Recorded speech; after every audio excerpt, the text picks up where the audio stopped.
Coach Kevin, what did you think of Jared's performance? 18 and 18 and got the stop on Freeman Liberty in the end. Yeah, I mean, I think Jared played like a guy that understands what time of year it is and where we are. For him having to play 40 minutes this time of year and play with the intensity that he played at was really impressive. Coach, this is once again another game where your team dealt with a lot of foul trouble. I think DePaul shot 28 free throws. Is this due to the natural style of your aggressive defense and some of the players on the defensive side, or is this a cause for concern, especially going into tournament play? No, I mean I think it's a little bit of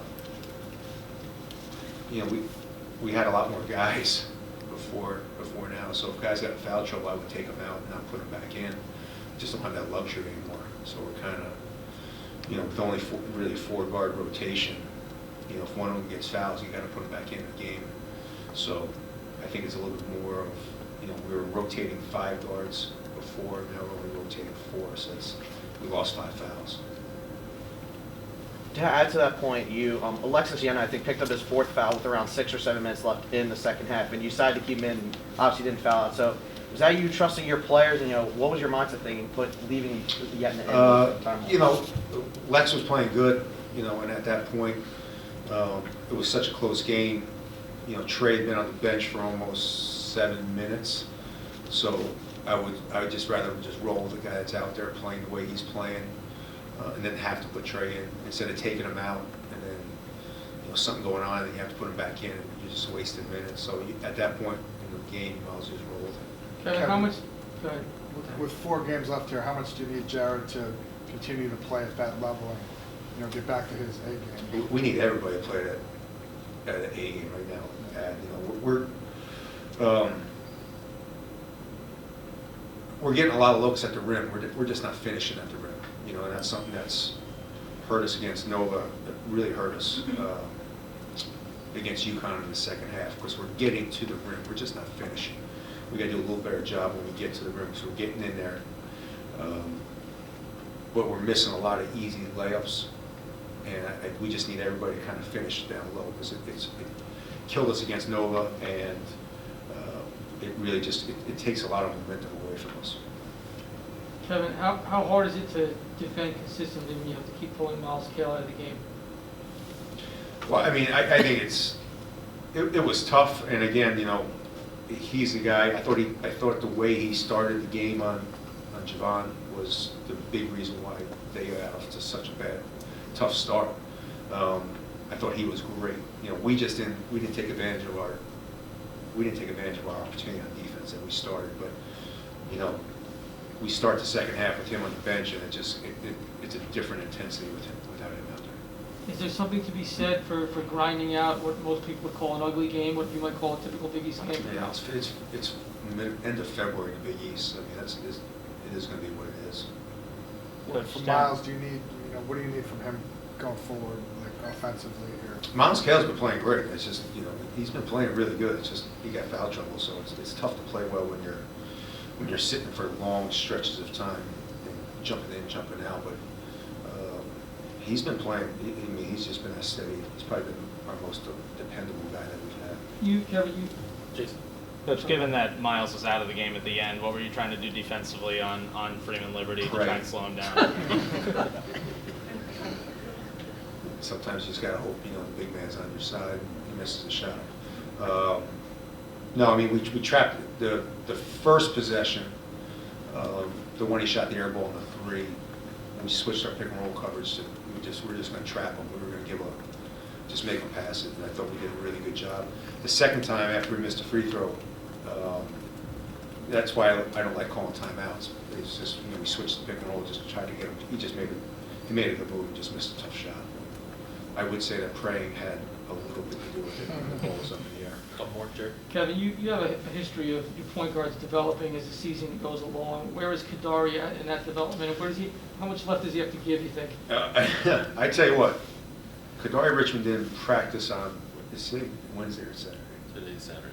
He didn't practice on Thursday. He didn't practice on Friday. He has 102 fever. He didn't even go to walk through today. What that kid did today was exceptional.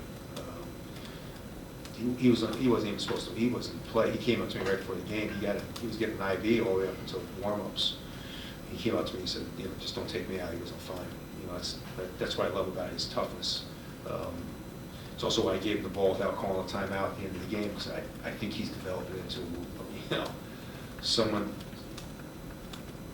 a really, really good player. I mean, I got a lot of confidence with him with the ball in his hands. I just think he's growing every day. He's shooting the basketball better. He's getting guys involved. He's being aggressive. He defended great at the end of the game. He's developing into exactly what I thought he was going to. When was the fever, Kev? Was that today or yesterday? He came down, again, what's today? Saturday. We got back, we didn't get back from UConn until like 3 in the morning. Thursday, he woke up not feeling good, so he got tested for COVID, do all that BS. Didn't have COVID, stayed in, got IVs on Thursday, woke up Friday, felt worse Friday, didn't come to practice, and then this morning he woke up feeling a little bit better, tested again for COVID, doesn't have COVID. And he just came up to me before the game and said, I'm playing. Well, So, how long before the game was that? 8:15. Have you had that happen a lot over the years? What time is it? 7:15. Okay, wow, they're close. Yeah. I mean, we practiced for 2 days with Jameer at point guard. It's kind of one reason why we were all standing around there for a while, because Jameer didn't know really what to do out there, because we had practiced for 2 days with him, running one play that we could run with him in the game. So it was, it's really hard, and I know people think, but it can't be that hard to remember a play that you've been running for. But when you go 2 days and you just focus on what you have to do offensively and defensively at one position, and all of a sudden you get thrown into another one, it just takes your natural feel away, and that's what kind of happened with Jameer. We spent 2 days working with him. Coach. Bring So the when ball up. did he get the IV before the game? He got the IV before the game and yesterday. Last one? Yeah, Coach. Last one, Jerry. Did you, through the years, have you had a player ever do this, have a fever and an IV like that and then jump in a game? I've had a couple, yeah. I've had a couple. Mostly guards, big guys usually do. What does it say about someone that they do that? It's just, he loves to hoop.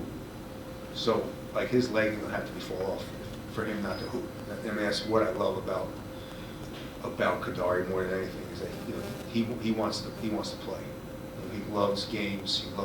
He loves when we get up and down and practice. He's a hooper, and that's what I love about him. Thanks, Coach. You want to ask a question? Yes, Coach. So Kedaria not being there for practice the last 2 days, and the uncertainty. Could you say that was part of the reason why you had this sluggish offensive performance, or was this just a regular late February? If you're going to ask a negative question, don't ask the last question. I'm sorry. I gave you an opportunity and you just kind of squat, just to be sucked offensively. No. It's February. I've been pretty good with you guys. Yes, I think him not knowing what to do, especially against the zone. We worked against the zone with Jameer. He was just a little hesitant about what to do. So I thought it was a big difference. And if you watched him, he finally started to get going as the half went on. But the first 10 minutes, he was battling. So it's a good question. Thank you. Thanks, Kev. Thanks, guys. Appreciate it.